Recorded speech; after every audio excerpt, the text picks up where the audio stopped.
Om Asato Ma Sadgamaya Tamaso Ma Jyotirgamaya Mrityurma Amritam Gamaya. Om Shanti Shanti Shanti. Om, lead us from the unreal to the real, lead us from darkness unto light, lead us from death to immortality. Om, peace, peace, peace. Good evening and namaste everybody. Revered Swami Samachittananda Ji Maharaj, the esteemed organizers from the Hindu Endowments Board, the Hindu Advisory Board, Gita Jayanti, and all the distinguished guests here. It's a great pleasure to be back here for the fourth and final talk in this series. So there's nothing final about study of the Gita. Never say for Gita and the text like this that I have read it. That shows shallowness. I am reading it. I am reading the Gita. I remember Mandukya Upanishad was being taught in a traditional ashram in the Himalayas. One monk was teaching, very great sadhu who has passed away now. He was teaching, starting Mandukya Upanishad with Bhashya and Karika and Bhashya. So in the first class, somebody asked, "Kitne din lagenge? How long will it take? How long will it take to be concluded? Samapt hoga. How long will it take to conclude?" And Swami, very affectionately, he said that concluding it is not the goal. In Hindi, he said, "Jab tak swas chalegi, mandukya chalegi." As long as you're breathing, mandukya will continue. Finishing it is not the goal. He is very gentle. So all Swamis are not so gentle. Another Swami, starting Sanskrit grammar class, admitted it's a little boring for most of us. For Pandits, it's very exciting to Sanskrit grammar. He's starting Sanskrit grammar class. So first class, very naturally, some student asked in the class, actually real story, "How long will it take to finish this book?" And that Swami I still remember, it's so funny. He said, "Aap to abhi nikal jao. You leave now." You leave now. So there's no end to it.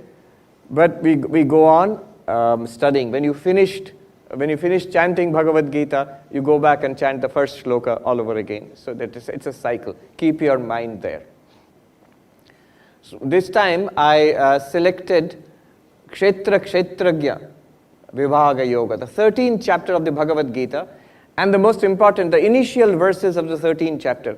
And you saw those who were there day before yesterday, what a kind of a miracle where somebody handed me this book, Ramana Maharshi's selections of Bhagavad Gita shlokas. 42 shlokas, just 42 shlokas. And the first is Sanjaya said that to whom Krishna spoke to Arjuna. The first verse selected as a Krishna's teaching, the first verse was Idam Shariram Kaunteya Kshetram Ityabhidiyate. According to Bhagavan Sri Ramana, according to Ramana Maharshi, most important. First selection, he starts there. Second verse, Kshetragyang chapi mam vidhi sarva kshetreshu bharata. Know me alone to be this one consciousness in all body mind. So these two verses, we selected it. I liked it for my own purposes, I selected it, but you see the importance of it. Now, what is the purpose? We are Kshetragya, we are consciousness. What is the purpose of this body-mind? And by extension, the entire universe. Many answers are possible. When you get into Vedanta, this question will come again and again. After some time, when you think about it, question will come, oh, the whole thing is a projection of one Brahman appearing in all these ways. Why is Brahman appearing in all these ways? And there are multiple answers possible. Some of them very sophisticated philosophically. Some of them may not be philosophically so satisfying, but more psychologically satisfying, and so on. one of the standard answers across Indian philosophy, across Vedantic schools, is that this whole thing, this whole game is meant for our spiritual evolution, for our spiritual growth. That's one answer. How will we get spiritual growth? This kshetra, this body-mind which we have now, and we had others like this in the past, and we will have others in the future as long as we need to. This entire game of life and death. It is meant for our spiritual evolution, and it goes through two phases. Bhoga and yoga. There is an ancient word for this, bhoga apavarga. It means, bhoga means experience. It means experience of pleasure and pain. Often in English we translate bhoga as enjoyment, but it's not always enjoyment. In fact, mostly it isn't enjoyment. It's a lot of pain and suffering. So bhoga literally means experience. Experience of pleasure and pain through this kshetra, identified with this body. Here is this amazing universe before me. I try to reach fulfillment. And I pursue pleasure, I pursue happiness, and I try to avoid pain, I try to avoid dissatisfaction, dukkha. I try to avoid it and attain sukha. And this is what we are trying to do lifetime after lifetime. And at one point we realize it isn't working. Then we look for a more enlightened way to achieve the same thing. How to achieve deep, lasting fulfillment and overcome suffering, transcend suffering. And we come upon spirituality. I'm using it in the broadest sense. This is the argument for all religions. They put it in different languages, and all spiritual philosophies, they put it in different language, different metaphors. But how can we attain fulfillment? How can we overcome suffering in this life? Then starts the path of yoga, apavarga, moksha. Now, how to do bhoga in this world? No need to teach us. Enough. We learn. We know how to enjoy in this world, and then how to enjoy in a sustainable way, how to enjoy in a wise way. School is teaching us, parents teach us, society teaches us.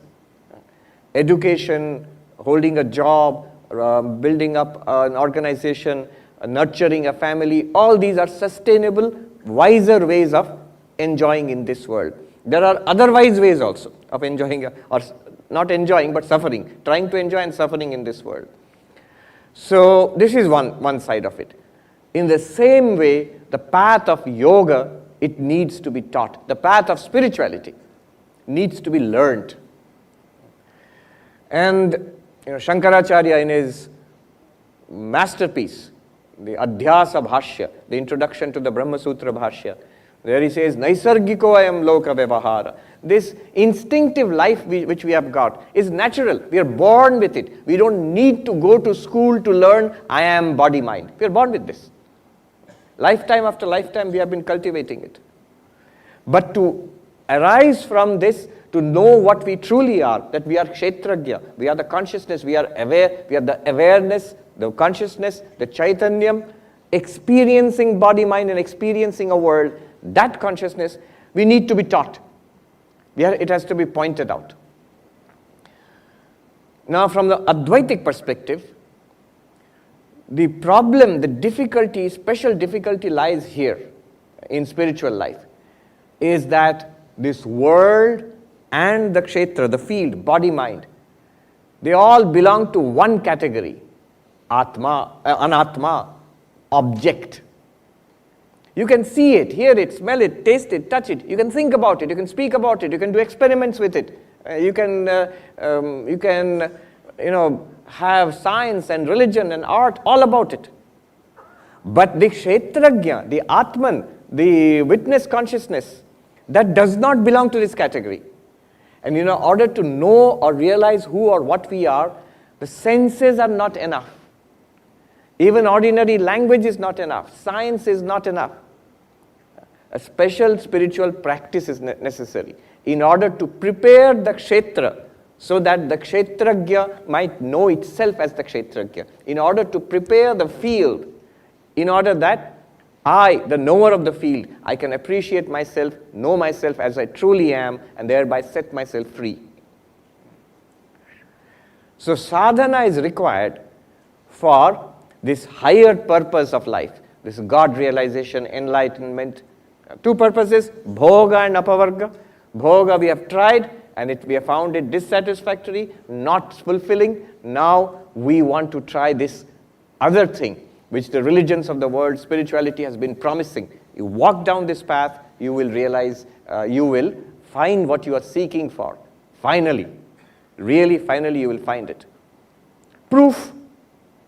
Proof is very easy. Look at the lives of those who you consider to be enlightened, spiritual. They also went through a lot of suffering, sometimes more suffering than us.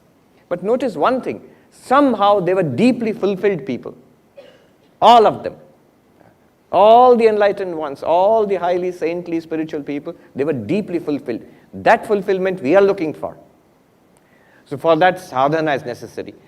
And I spoke about the structure of spiritual practice, sadhana, which will enable the kshetragya, the witness consciousness, to see itself, realize itself, and thereby set itself free from its limitations. Yesterday I spoke about the structure of sadhana. There is karma yoga, there is bhakti yoga, there is raja yoga or dhyana yoga, and from an Advaitic perspective, at the peak of the pyramid, there is jnana yoga. Why privilege jnana yoga over everything else? Because the way, Vedanta sees the problem, Advaita Vedanta sees the problem is one of ignorance. It's already all right, but we don't know that it is all right. We need to know that it is all right. We need to know that we are Satchidananda. And to see that, not just read about it, to see that as a fact. So therefore, ignorance is the problem, knowledge has to be the solution. If knowledge has to be the solution, then Jnana Yoga, path of this spiritual, philosophical inquiry into who I am, that must be the way. Of course, the question might be that, what about the other paths? There are bhakti schools, those who talk about bhakti as the way to freedom. So they see the problem in a different way. Paradigm, the spiritual paradigm is different. In the bhakti approach, the paradigm is God exists and God can take care of you and solve all your problems. The problem is that you don't have faith in God, you don't surrender to God, you don't love God. So the solution will be bhakti. That is the yogic paradigm. They say that you are the Atman, but you don't see it because of the restlessness of your mind. So restlessness of the mind, chitta vikshepa, is the problem. Calm the mind down in samadhi, you will realize the truth. Different paradigms, different solutions. But here we are talking about the Advaitic paradigm. That's what we are talking about. Now, Sri Krishna comes down to, there's a phrase in English, I know where the shoe pinches. From the highest truth, you are pure consciousness. And that pure consciousness is not many. It is one pure consciousness shining through all bodies and minds. Sri Krishna says that, Kshetragyang chapi mam viddhi sarva kshetreshu bharata. In all bodies and minds, there is one awareness. So at that level, we are all one reality actually. This is the Advaitic teaching. And the entire world of difference, bodies, minds, and universe, is an appearance of that one reality. But that's very high philosophy. Very high philosophy. One sadhu said, बहुत बड़ी-बड़ी बातें करते हैं आप, कभी छोटी बातों पर भी ध्यान दिया कीजिए. Let us now look at the little details. Little details means, Swami Vivekananda said, take care of the means, the end will take care of itself. Pay attention to the means, and then you will see the result. So what are the means? Sri Krishna then, in the 13th chapter, he gives us 20 practices. They seem like qualities. They're not qualities. The moment you say humility, then uprightness, simplicity, so these are qualities, I don't have them. No, they are practices. Practices are things that we can all do. So all he's asking us is, be up and doing, improve this. Suppose you have it, congratulations. You don't have these things in your life, get them in your life. It is entirely possible to get these things in your life. So he will give us 20 things to do. We have been asking, I understand all that, now what do I do? Well, Krishna is telling you now, going to tell you, what do you do? And these 20 are so important. He says, these 20 are jnana. You want jnana, you want knowledge, you want to become enlightened? Yes, I will give you jnana. All right, tell me. Then he gives us these 20 practices. And he says, these 20 are jnana. And Shankaracharya explains that by these you attain jnana and not without these. And therefore they are synonymous with jnana. See, these 20, I mentioned something called the ethical manifestation paradigm of enlightenment. In an earlier talk, I said enlightenment, God realization, you can see it in two ways. One is called the paradigm shift. I thought I was body-mind. Now I realize I'm pure consciousness. I thought I was kshetra, field. Now I realize I'm kshetrajya. Chidananda Rupa Shivoham. I thought I was this fellow called Sarvapriyananda. Now I see Chidananda Rupa Shivoham. I thought I was this human being. I have now realized my Buddha nature. So this is the paradigm shift, huge shift in what we see about ourselves and everything else also. This is one side of enlightenment. But there is another side of enlightenment, equally important. If I am enlightened, then the qualities of an enlightened person, the behavior of an enlightened person must manifest in my life. The love, the fearlessness, the serenity, the compassion, all those things must come. I can't be the same grumbling, irritable, grasping, petty fellow I was earlier, and after enlightenment I continue to be like that. That enlightenment is not very inspiring at all. So ethical manifestation is another side of enlightenment. So these are two paradigms of enlightenment. The paradigm shift and there are not two paradigms, two sides, two aspects, same enlightenment, and the ethical manifestation. Now what ethical manifestation? These 20, they are not only practices, but they are also the qualities you will see in an enlightened person, manifesting naturally. I mentioned this in the first talk when Krishna is asked this question by Arjuna, what is it like to be enlightened? And then Krishna gives the whole Sthita Prajna, a few verses on the one whose enlightenment is stabilized, the one of stabilized wisdom. And then he gives several descriptions. Before that, Shankaracharya in his commentary, when the Bhashya says, Sarvatra eva hi adhyatma shastre, kritarthasya lakshanani, yani eva kritarthasya lakshanani, tani eva sadhanani upadishyante. In all spiritual texts, when you discuss the qualities of an enlightened person, the qualities of a saint, qualities of a Jivan Mukta, those become the practices for the rest of us.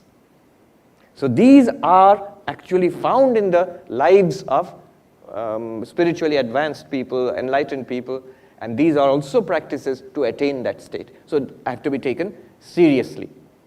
Why seriously? The moment you say, be humble, be truthful, be upright, you immediately say, oh, why I had come to hear about Atman, Brahman, consciousness, Samadhi. What is this, be a good boy or good girl? This is too simple. I love this story. Somebody went to learn meditation and went to a meditation teacher, yoga teacher, and said, Dhyan sikhaiye Mahatma ji, please teach me meditation. And the yoga teacher said, all right, yama, niyama, before first tell the truth, be self-controlled, be non-violent, all those yamas and niyamas he started teaching them. This man said, hey, wait. All these things I learned in kindergarten. Be a good boy, I've learned that. Please teach me asana, pranayama, pratyahara, withdrawing, dhyana. So, हमको ध्यान सिखाइए, आसन सिखाइए. Then the sadhu said, and this works, it's a beautiful thing, but it works only in Hindi. I'll tell you in Hindi and translate. That yoga teacher, he said, आप अष्टांग योग सीखेंगे या विकलांग योग सीखेंगे?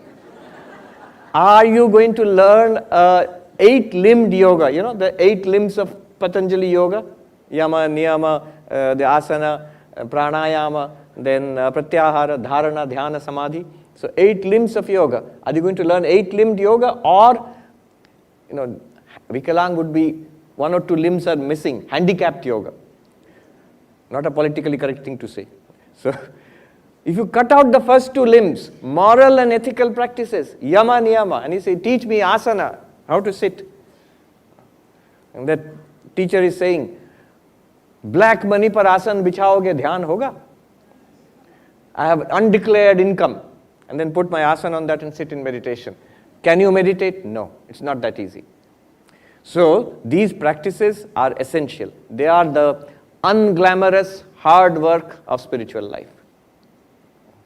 Swami Ashokanandaji, who was in our Vedanta Society of Northern California, so he would tell people to do selfless service, work, do good to others, work in the ashram. He was a great advocate of hard work.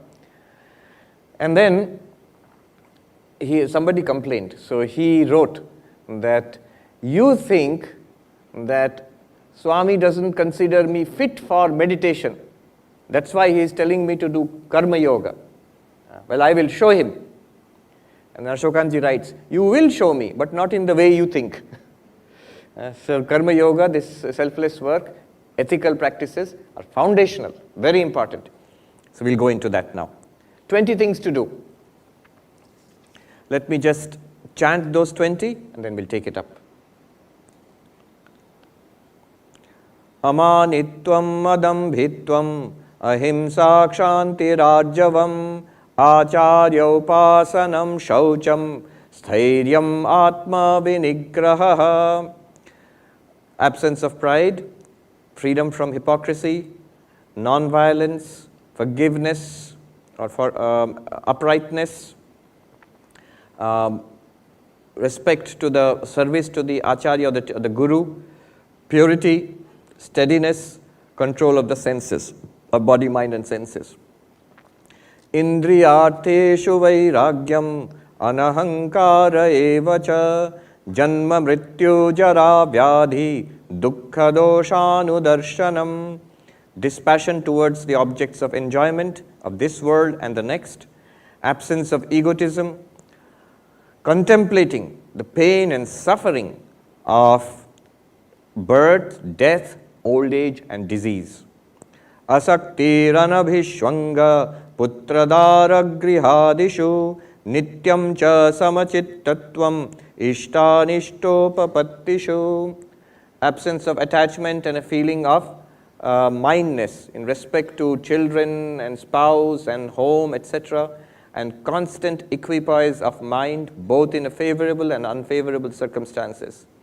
Mai cha ananya yogena bhaktirabhyabhicharini vivikta desha sevitvam aratirjana samsadi. Unflinching devotion to God, then living in secluded and holy places and finding no enjoyment in crowds. Adhyatma jnana nityatvam tattva jnanartha darshanam etaj jnanam iti proktam ajnanam yadatunyatha. Steadiness, being fixed in the pursuit of Vedanta, the path of knowledge. Adhyatma jnana nityatvam. And seeing God as the tattva, the reality all the time. Seeing the ultimate truth as the reality. All this is declared as knowledge, and what is other than this is called ignorance. 20. How are there 20? That's I can give it to you as homework. Go and count, there will be 20. And these 20 are knowledge. He doesn't even say these are means to knowledge. He says these are so important, you can consider them to be knowledge itself. And he also mentions the opposite of each of them. That's also homework. Find out these 20, write them down, see what are the opposites. So, amanitvam is humility. And the opposite would be arrogance. So like that. 20. There are things to be done, practiced, and there are things to be carefully avoided or overcome. That is said to be ignorance. Vedanta, we define ignorance in a very philosophical way. Not knowing that I am Brahman, that's ignorance. But then what are the manifestations of not knowing that I am Brahman? These are the manifestations. You tackle them where you find them. So, let's get into it. Amanitvam madambhitvam ahimsa kshanti rajyavam acharyopasanam shaucham stairyam atma vinigraham.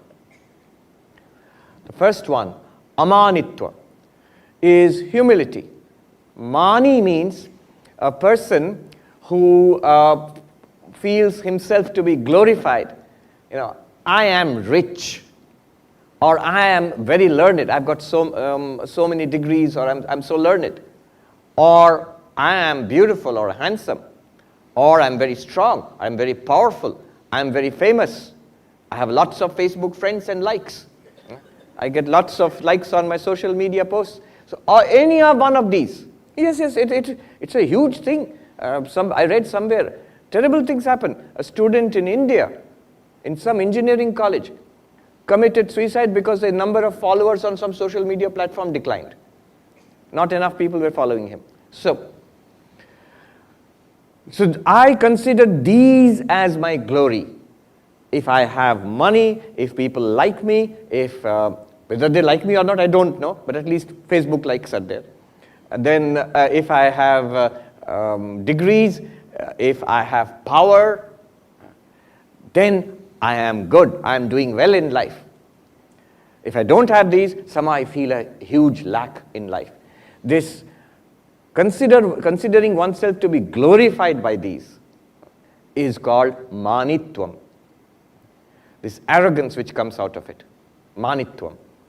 Now, one has to be careful here. When Sri Krishna says you have to overcome this, you have to step away from this. Why and what is its connection with Advaitic knowledge? We'll see a little later. But first, a note of caution.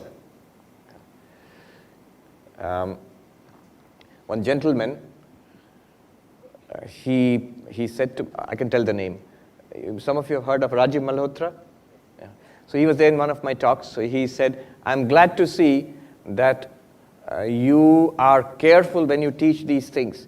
That straight away the teaching of amanitvam, for example, for a person who is not yet confident, but a person is already shaky, a person who does not have a well-formed personality yet, for a person who is not yet aiming to be a yogi or an enlightened person, it can be damaging.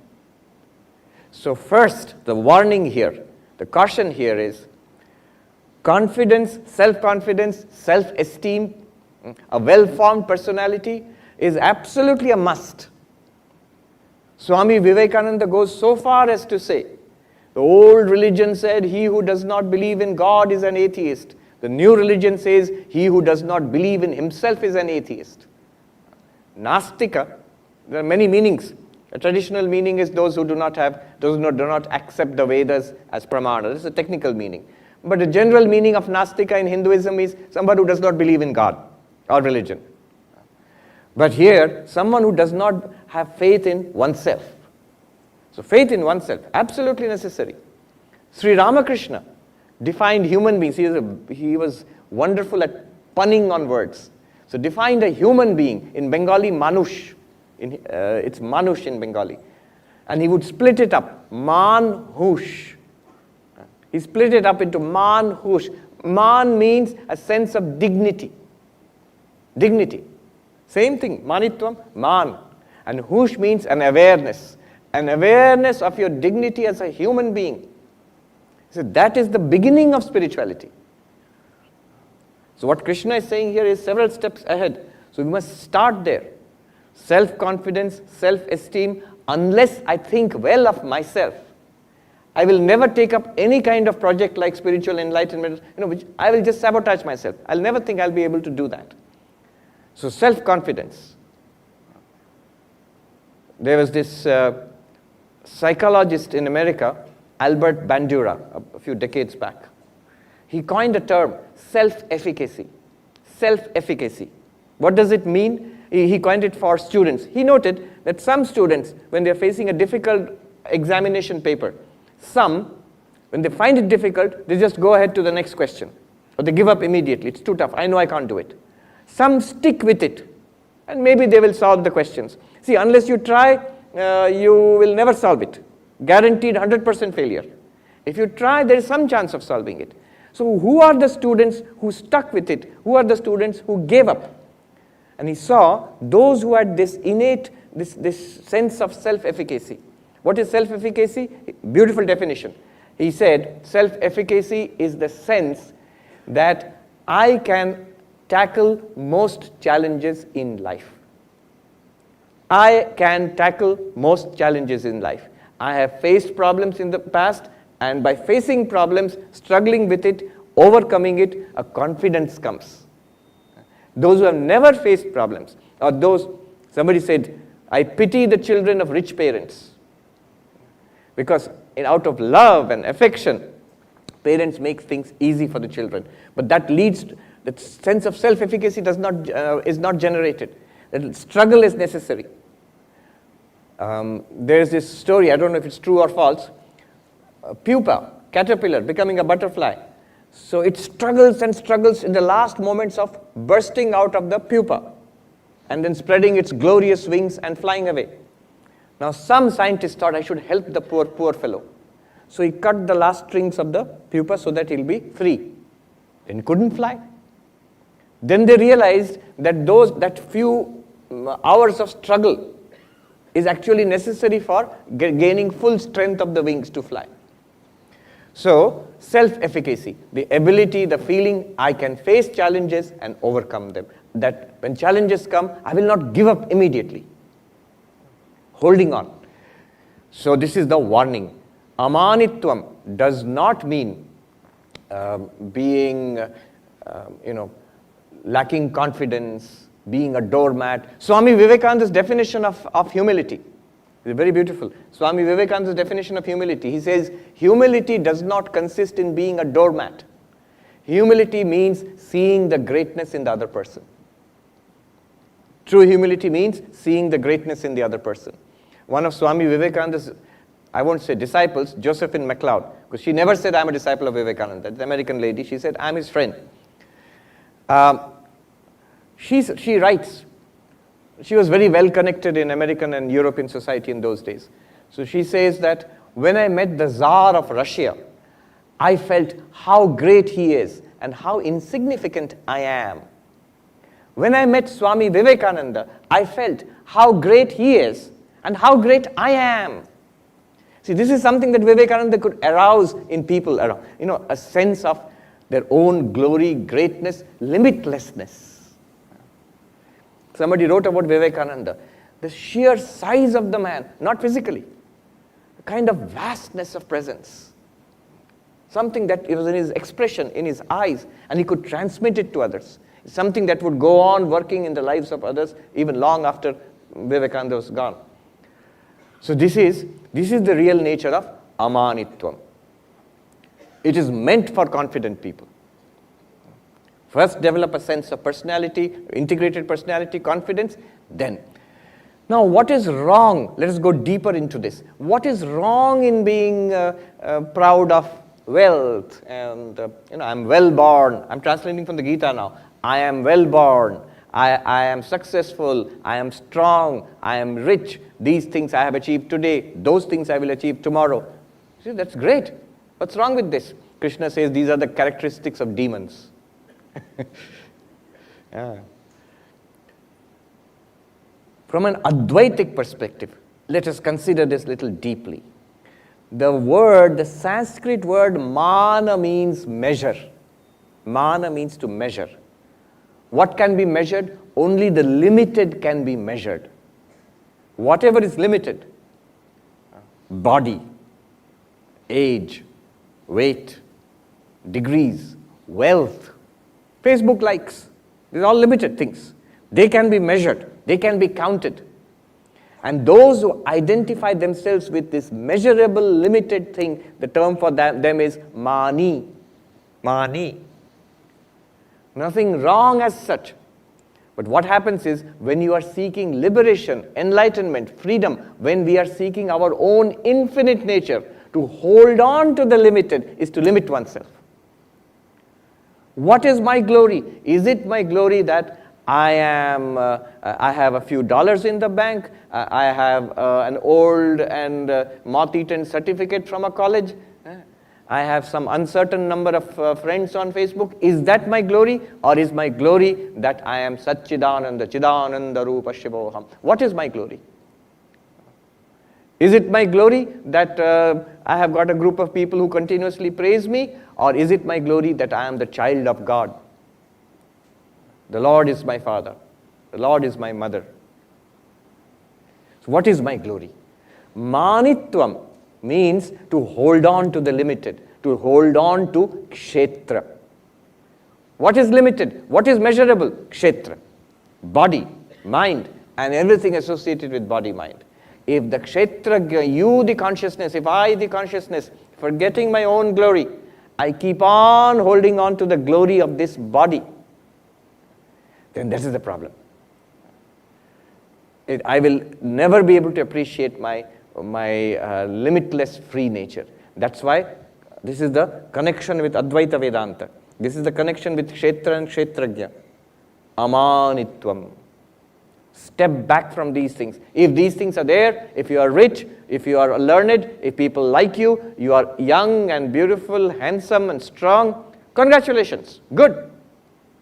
Where do these things come from? They all come from, in our way of thinking, they come from punya. Congratulations, you are a punyatma. They come from past good karma. You are a punyatma. The downside of it is you are using up your punya. You are using up your past credit. So get all these nice things in life. By the way, Vedanta is the greatest use of punya. They say, the belief is that if you have a lot of good karma, good merit, you have a pleasant life. Things go your way. Everything, family, job, everything goes, health, everything goes well, generally. If you have a lot, even much more, lots and lots of good karma, then you come to Vedanta. Then you become interested in spiritual life. No, it's a belief. So, because of this punya, we have got certain things which we are proud of. I don't have those things. The downside of it is I am frustrated. I want those things in my life. Neither of them are free. Both of them are identified. There's a sense of mahatva. Glory is there. Nothing wrong with money, nothing wrong with cars and with degrees and with all of them are nice. Don't be identified with it. They will come and go. They will come and go. That is not our glory. I've seen the greater the person. I always say 3 interesting places I saw in the last few years. I was in Hollywood, place of glamour. Their success is glamour.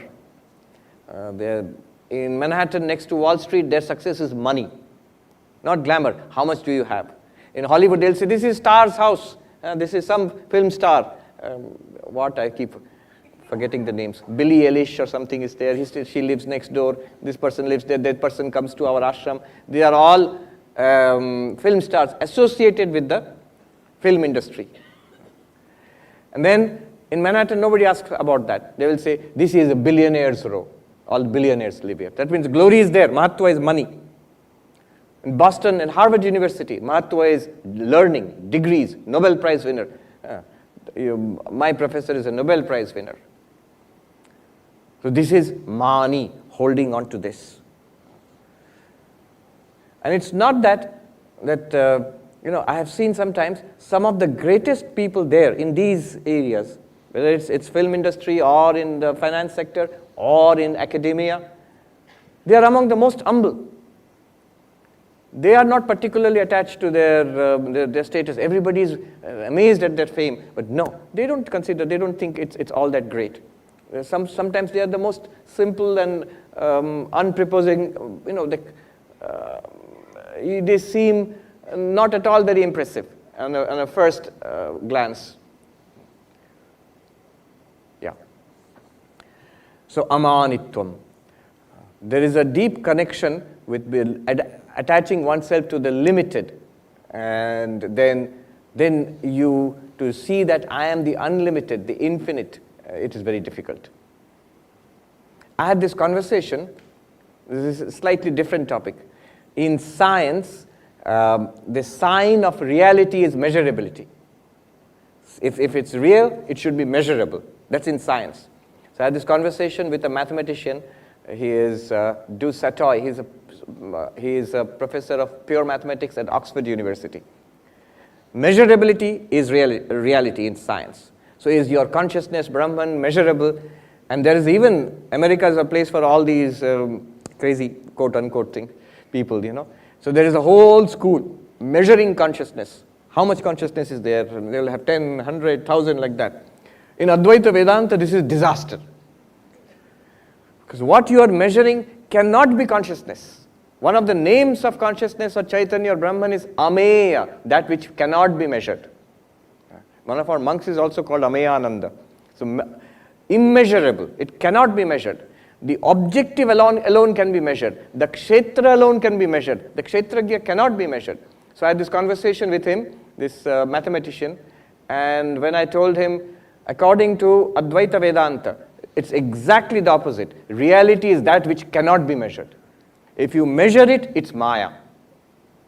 Maya is measurable. That which comes under Maya is measurable. But Brahman is not measurable. And you are that immeasurable Brahman. Then you, the immeasurable Brahman, should not attach yourself, should not hold on to the limited measurable entities in the world. So this is the deep philosophical meaning of amanitvam. See how it connects with Advaitic realization. The next one, adambhitvam. This is a funny one. Dambha means, it's often translated in English as, here it is, hypocrisy.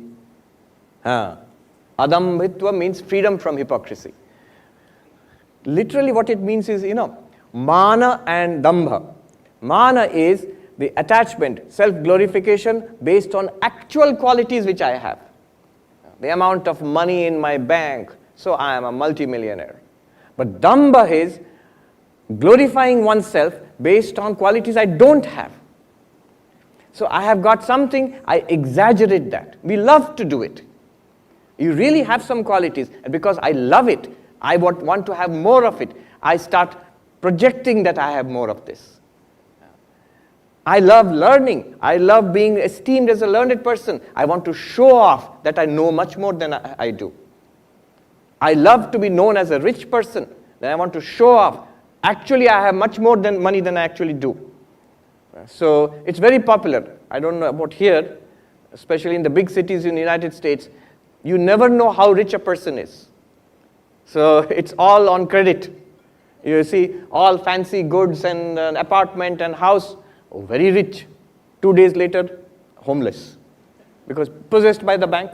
The bank has come and taken over the apartment or taken away the car or something. So it is a glory based on something I really don't have. Somebody recently told me there's a new company which is doing very well. What they do is they prepare executive summaries of books. So the selling line is, it's doing very well. It's a good thing, in many ways good. But the thing is, the selling line is, then you can pretend to be well-read. You don't need to read the books. Just read one page, you know that. Now, why would one want to do that? Dambha. Dambha. I am one thing, I would like to be another thing. Being that thing, I am not so learned. I would like to be known as a person who has read all those books. And I have not read all those books. I know I cannot read all those books. Now, somehow can I appear to have read all those books? And I would love to do that, because reading those books is not my goal. To be known as a person who has read all those books is my goal. The classic example of a so-called scholar who had so many books I have read all of that, and then somebody found many of the pages had not been cut. In the old days, the books pages used to sometimes. So mana and dambha. I am reminded of a very touching story. Revered Swami Bhuteshanandji Maharaj, who was the 12th president of our order. He was also a great scholar. In his youth, before he became a monk, he was a student of philosophy, and his professor was a world-renowned professor of philosophy, S.N. Dasgupta. Nowadays people don't recognize that name, but 5 volumes, History of Indian Philosophy. and he was the King George V scholar, professor of moral sciences in Calcutta University in those days, pre-independence of India. So he was a great scholar, but Mana and Dambha, the Swami told us a story.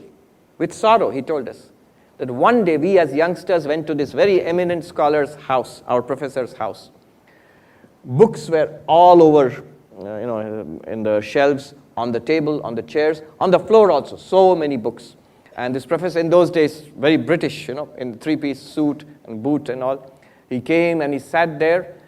There were these texts, it's difficult to say it also, Vedic texts on the floor. He put his booted foot on the book and he said, all these books, I have read all of them. And the Swami said, as students, we are standing in the corner and thinking, this is the result of having read. But that is also, I will give credit to that professor. He has really read all of them. Manitvam, it's his glory. But there are those who, without having read the books, without having that money, without having those degrees, in India in those days, pre-independence days, to have a BA or BSc degree was a very great thing. Nowadays, not so important. And one gentleman, I heard this story, he would write proudly, Mr. So-and-so, BA, within brackets, failed. Failed. This is Dambha. So, hypocrisy. Why hypocrisy? Because even if I know the qualities I don't have, but I want the respect from others. See, underneath all this is a very Vedantic theme. I know somehow, I sense my own glory, but the glory belongs to the Kshetrajna. I'm trying to discover it in the Kshetra, in the field, in the object. All right, deeper Vedantic analysis of this. What's wrong with all this? As such, in the world, it's not good to be a hypocrite. It's an awful thing. But Vedantically, from philosophically, what's wrong? It runs very, very deep. The problem runs very deep. What is Maya? What is Adhyasa, in the technical term in Vedanta? You will be stunned to see the definition of Adhyasa and the definition of hypocrisy are one and the same. Atasmin tad buddhi. Those who have done Vedanta, they know. To see something where there is no, such thing is not there. To project something what is not there. Infinite existence, consciousness, bliss is projected as a material, limited material universe. What is not there appears. That is exactly the definition of hypocrisy at our level. What I am not, I project myself as that. That tendency is exactly the opposite of the non-dualistic Vedantic ideal. So, adambhitvam has a deep connection. Do you see those who have studied superimposition, Maya, do you see the definition of Adhyasa, superimposition? I am body-mind. What is the body-mind? I. What are you? Body-mind. This mutual superimposition. What is not there, I project it and identify myself with it. What is veiled, hidden. In our day-to-day language, what do we call it? We call it hypocrisy. So, adambhitvam, Sri Krishna says, reverse this, step back from this. Ahimsa, non-violence, very, very important. Vyasa, he says, after all of teaching about the Puranas and Mahabharata and everything, I am telling you, the essence of dharma is not to hurt others. Ahimsa, in thought, word and deed. In fact, how deep it goes, there was one sadhu, Ram Sukdas ji. He wrote a beautiful commentary on Bhagavad Gita in Hindi. He was in Swargashram in Rishikesh. Have some of you seen him? Anybody? Some have seen. I was restless and foolish, I missed seeing him. As a young Swami wandering around in the Himalayas at that time in 2004, looking for Advaitic Swamis. And somebody said, that ashram, go there, there's a very old Swami, he is there, his name is Ram Sukdas ji, go and meet him, it will be good. I was going to some other Swami at that time. I said, later, I'll come back later. 2-3 years later, I came back. It was a foolish thing because at that time, the Swami was 100 years old. So you can't say later for a Swami who was 100 years old. 2-3 years I came back. Unfortunately, the Swami had passed away. So this Ram Sukdas ji in his analysis, he talks about the 81 types of non-violence. 80. Don't worry, I'm not going to list it out now. But first of all, violence, himsa, it can be done physically, it can be done in language, verbally, it can be done mentally also. So, kaya, mana, vakya, physical, mental, verbal and mental violence. That's three kinds of violence. Now, each of these, it can be, he says, it can be of different degrees. Degrees, he says, mridu, madhya, ati. Mridu means mild violence. And then madhya means medium intensity. Ati means a lot of violence, explicit, overt violence. So if you have 3 into 3, 9 types now already. And then he says that the causes of these, this kind of violence, krodha, lobha, moha. So violence comes from anger, straight away. But violence also comes from greed. I want it, I can't prevent myself, I'll deprive others of it. And moha, delusion. I am a Democrat, I am Republican, I am supporter of this team, that team. It's a delusion. There's no need to be violent about it. But people engage in violence. So this is 3 more types. How much is it? 9 into 3, 27. And then there was one more set. So body, speech, mind. Then anger, greed, delusion. Then the degree. Oh, how is it done? Kritakarita anumodita. You do violence yourself. You make others do violence. Or you allow violence to happen. So now you have how many types of violence? 81? Then his point is not to make a classification of violence. His point is very interesting. Non-violence is of one type only. Himsa 81 types, non-violence is of one type only. Here's a very interesting insight. All the vices, all the problems, all the adharmic varieties of adharma, there are many, many varieties. The virtue is one. Falsehood, how many types? As many types as possible. Truth, one. Violence, you just heard 81 types. Non-violence, one. Restlessness of mind, how many types? As many objects which come to the mind. But peace of mind, one. One philosopher put it very beautifully. There are many ways of falling down. There's only one way of standing straight. You can fall down in many ways. There's only one way of standing straight. So virtue is one. It points to one reality. Vices are many. When you go into, through ignorance, through maya, it spreads out into many forms. Ahimsa. Shanti. So ahimsa is non-violence.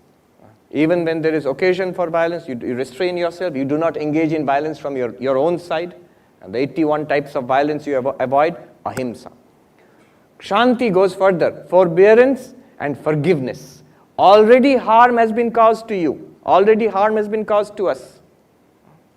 And our reaction is to hit back. Our reaction is to hit back.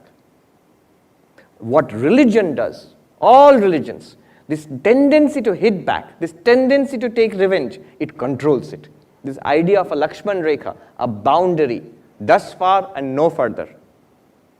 Even the old biblical adage of an eye for an eye, and tooth for a tooth is there, it seems like revenge. But no, it's limitation of revenge. At the very least, minimum you should do this, don't do more harm than has been done to you. But spiritual persons, as spiritual seekers, we have to go further. He has slapped me, I'll slap him back. I'm not slapping him twice, only once, Swamiji. That tendency has to be held back. Kshanti. Why? See, from an Advaitic perspective, why it is so important. It's because of this. I remember one of our ashrams in India, I saw this interesting sight. A very colorful little bird. I think it was a kingfisher or something, or woodpecker or something like that. Colorful little bird. It was making such a racket. I saw what it was doing is, there was a big glass window. It was flying and attacking its own reflection with ferocity, going and bumping against it and hurting itself, bouncing off, coming and seeing that bird in the reflection and charging against it. Why? Because it's attacking me. Don't you see, Swami, it's attacking me? It is you. There is no second bird out there. And Advaita is telling us that no matter how difficult, if I say, Kshetragyam chapi mam viddhi sarva kshetreshu bharata, no, you alone are this consciousness in all beings. Why will you fight against yourself? If one hand hurts the other, will you punch this hand? No. If the teeth bite the tongue, will you knock out the teeth? No. Because the teeth and the tongue are actually one. You are the organic unity behind them. Similarly, we have to, in practice, day-to-day practice, it's easy to love people you like. But to forgive and hold back people who have actually harmed us, it's not easy at all. And to see that I am the one consciousness here in all these beings, and then hold back, not react in irritation, in anger, and lash out at them. Lashing out, hurting verbally, even mentally, is just the opposite of Advaita.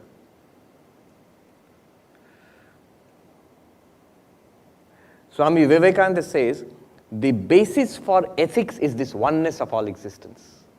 Why should I be good? Because, why should I not, he says, why should I not cut the throat of my neighbor if it serves my purpose? Because you and your neighbor are one reality. An enlightened way of being ethical is to see that the other person is none other than me. The way I seek my own good, in exactly the same way I should seek the good of the other person. There is one principle common to all religions, one principle found in all religions called the golden rule. It is to treat others as you would want them to treat you. There are different varieties of this. Immanuel Kant, the great German philosopher, what is the principle of ethics? He said that act in such a way that you would want it to be a universal rule. So even a thief values honesty. The thief is stealing, but he doesn't want others to steal from him. He doesn't want his own children to grow up as thieves. So he knows, I am doing wrong. In general, stealing is not a good, he does not want it to be a general rule in society, everybody should steal. No. He wants honesty to be the rule in society. So act as if your activities, be honest because you want honesty to be the universal rule in society. Behave with others as you would want them to behave towards you. In the United Nations headquarters in New York, the headquarters of the United Nations is there. You go to the third floor, there's a big, it's written in big letters. Behave with others as you would want them to behave with you. It says the golden rule in all religions of the world. And that is the basis of all ethics. Now, the question is why? Why? In Buddhism, there's a very beautiful text, Mahayana Buddhist text, Bodhicharya Avatara, Shantidevas.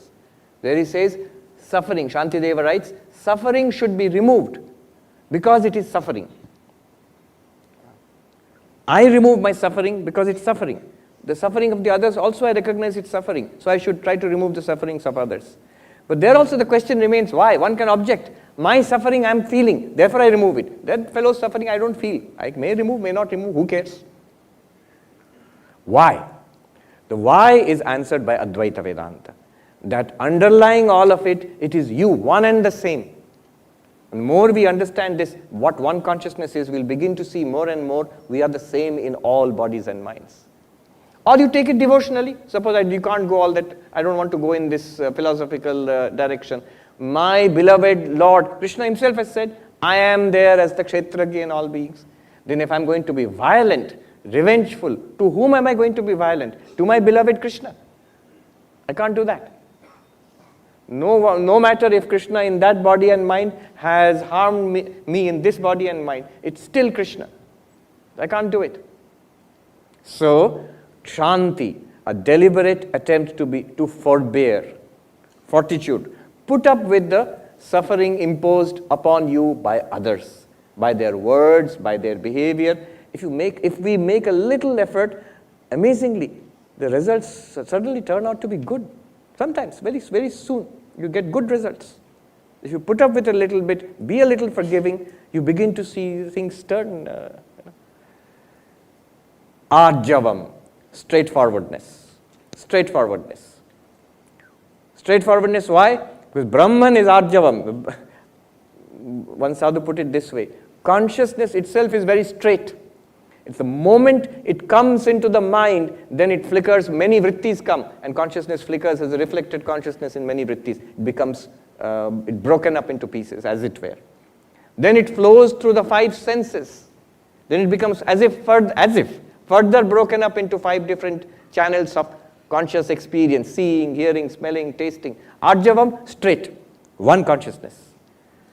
That's a very deep philosophical way of looking at it. At our practical level, at our life's level, what do? Straightforwardness. Children are straightforward, often to the embarrassment of their parents. And sadhus are straightforward.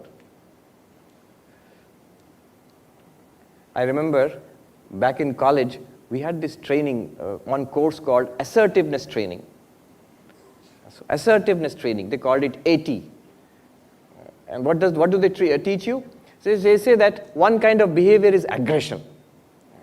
I want something, so I am aggressive, I bully, I push, I shout, yell at people, browbeat them, and try to get my way. That is one way. Not an effective way of functioning in organizations, creates dysfunction. Or in families also, creates dysfunction. Another way is a manipulative way, other end of the spectrum. So I play office politics or whatever it is and try to get my way in a sort of backdoor way. That's also very dysfunctional. That harms an organization, office, or a family also. So in between is assertiveness, straightforwardness. So they used to teach us things like, you have the right to say no. Whatever anybody asks of you, you have the right to say no. You don't have to say yes to other people. Even if you don't want to say yes, say no. You have the right to ask. Many people are very soft and they feel, I can't ask. You got whatever you want to ask for, you have right to ask, knowing that other person also has the right to say no. So all these things they would teach us. We used to joke.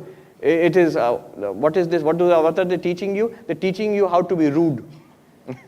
Assertiveness is being rude to others. But Arjavam, straightforwardness. Sri Ramakrishna said, one becomes Sharal, simple, straightforward in the last life. The word Saral also means straight actually. In Hindi it says Saral Rekha, straight line. Arjavam and Saral are the same thing, simplicity. Sri Ramakrishna goes so far as to say, one becomes simple in one's last life. Simple is not foolish.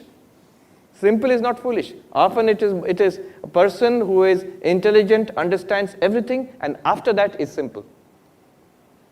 Foolishness and simplicity. This is a difference between childishness and childlike. Childish is not good. Childish for a child may be acceptable or tolerable. Even for a child is not good. For a grown-up, absolutely not. Childishness is not good. But childlike is very good. Swami Vivekananda said, how should we be? What should be our life, our personality be like? How beautifully he puts it. He says, combine utmost seriousness with childlike simplicity. So in life, combine utmost seriousness with childlike simplicity. Our problem is we do the reverse. We combine a lot of superficiality with complexity. He says utmost seriousness, instead of being serious about life, we are superficial. We are busy with all sorts of superficial things. And he says, childlike simplicity, inside we have this utter complexity. We become very complex people inside. Reverse. Combine utmost seriousness with childlike simplicity. So, Arjavam, simplicity, straightforwardness. It's a very beautiful story I want to tell you about Saint Thomas Aquinas, who's a great Christian theologian. in the medieval, about 800 years ago. So he was one of the greatest scholars. But when he was a student, he had just joined the Christian monastery to be, so they were being trained. The story goes like this. He was very big and slow. So all his friends, others, young monks, they made fun of him. They used to call him he's like an ox, like slow. So they would tease him. One day in the class, they ran to the window of that monastery, and the other students on purpose were saying, look, the cows are flying. And then this Thomas Aquinas, he ran to the window to see. And everyone else burst out laughing. What a stupid fellow you are. You don't know cows can't fly? You believed it, cows can't fly? He turned around and he said, I know that cows can't fly, but I can't believe that monks can lie. So, see, this utter simplicity. He shamed the whole class of the other students. Simplicity. So, Sri Ramakrishna tells somebody that go and see Niranjan, why go and see that particular young boy who's a devotee. What will you see? See how simple he is. See how simple he is. If I'm simple, people will take advantage of me. That is the usual. No, they won't. There is a saying, nothing confounds the clever so much as simplicity.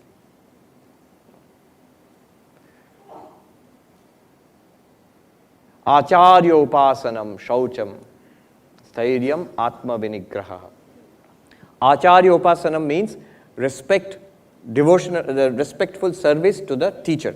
That's the usual way we understand it. Acharya is the guru or the teacher who transmits the spiritual knowledge to us.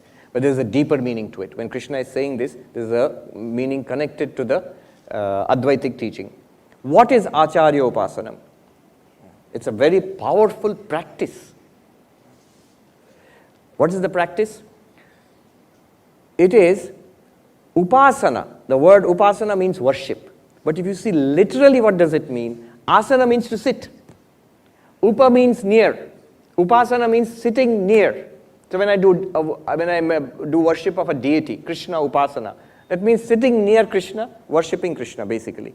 Acharya upasana means sitting near the Acharya, which sitting near means sitting near the realization of the Acharya. The teacher, the enlightened one. What is the realization of that enlightened one? Let me download that into my life. Today we were discussing, at one time it was very popular, neuro-linguistic programming. People used to talk about that. How do you learn something?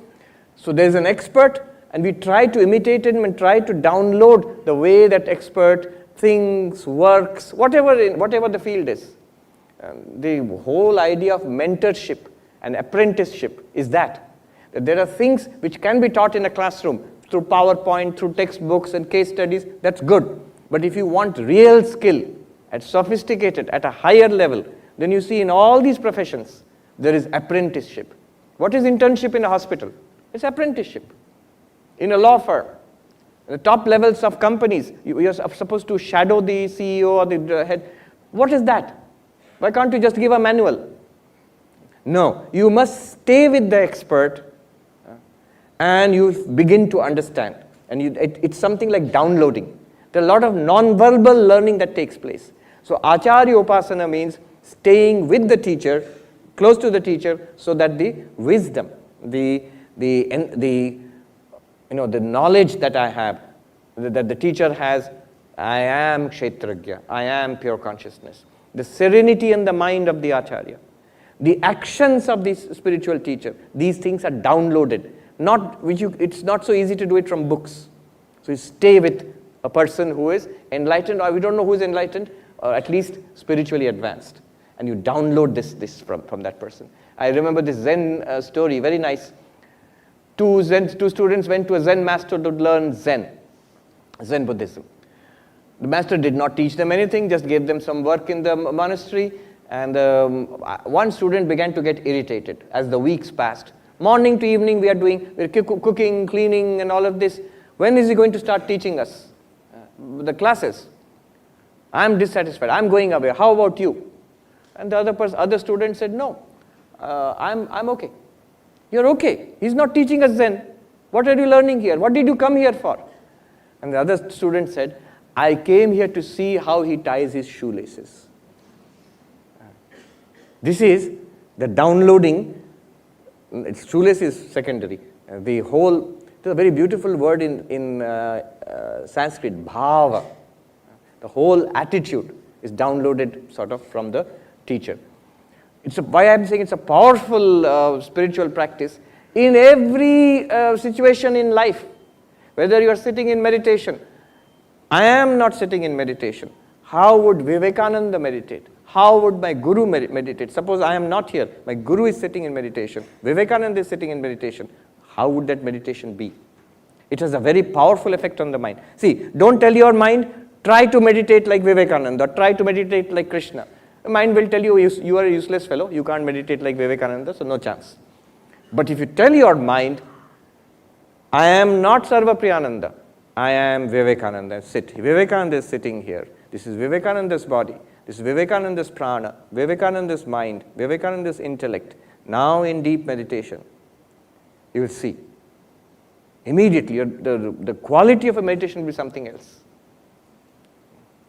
Acharya Upasanam, the deep meaning of that is, in meditation, in study, in interaction with others, in facing physical illness, bad behavior from others, challenges in life, how would that enlightened person, Vivekananda, Ramana Maharshi, Ma Sharada, how would they face this?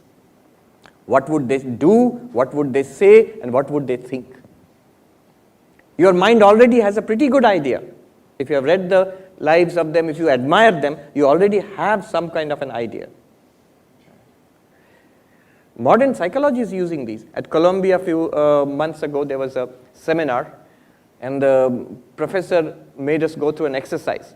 He says that, this lady, Lisa Miller, she said that when you have a serious problem, a crisis to face, then think of some ideal person in your life. It could be Socrates, it could be Vivekananda, it could be Krishna, it could be your Guru. Imagine you're sitting down with this person.